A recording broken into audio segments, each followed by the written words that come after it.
2026 எலெக்ஷனுக்கு விஜய் வந்து ஒரு தரமான ஒரு பிளான் வந்து வச்சிட்டு இருக்காரு. திமுக வந்து நிறைய முக்கிய ஆட்கள்லாம் விஜய் கட்சியில் சேர்க்க போறாரு அப்படின்ற மாதிரி ஒரு செய்தி வருது சார். இல்லைங்க, திமுகவிலேருந்து வருவதற்கு வாய்ப்பு பழைய ஆட்கள் சார், முன்னாடி இருந்த திமுக இல்லை, யார் வந்தாலும் அதில் ஒரு பயன் இருக்கணும்ல. ஒன்றுமே இல்லாத ஒருத்தரை கூப்பிட்டு அவங்களுக்கும் பயன் இல்லாமல் இவங்களுக்கும் பயன் இல்லாமல் அது எதுக்கு? அப்படி பெரும்பாலும் இருக்க வாய்ப்பு இல்லை. பட் திமுகவிலையும் வந்து நிறைய உள்கட்சி குழப்பங்கள்லாம் இருந்தால் கூட அது ஒரு ஆளுங்கட்சி. திமுக அதிமுகங்கிறது நீங்கள் மிகப்பெரிய யானை மாதிரி நின்றுக்கிட்டு இருக்கு ரெண்டும்.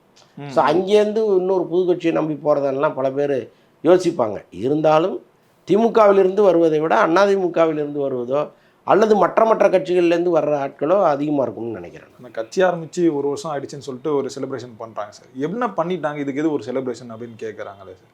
இல்லைங்க, தொண்டர்களை பரந்தூர் தவிர்த்துட்டு இல்லை தொண்டர்களை உற்சாகப்படுத்துறது தானே இந்த ஒரு வருஷ கணக்குங்கிறது. நாங்கள் என்னமோ நினச்சோம், ஒரு கட்சி ஆரம்பிப்பார், இது லெட்டர் பேடில் இயங்கும்னு நினச்சோம். ஆனால் திடீர்னு ஒரு மாநாடை கூட்டினார், போகிற இடமெல்லாம் செய்தி ஆகுது, அவர் தும்முனா கூட அது ஒரு செய்தியாக மாறுது. ஸோ அப்படி இருக்கும்போது இந்த ஓராண்டை வெற்றிகரமாக கடந்தது தானே அர்த்தம். வெற்றிகரமாக கடந்துட்டாங்க, அவ்வளோ.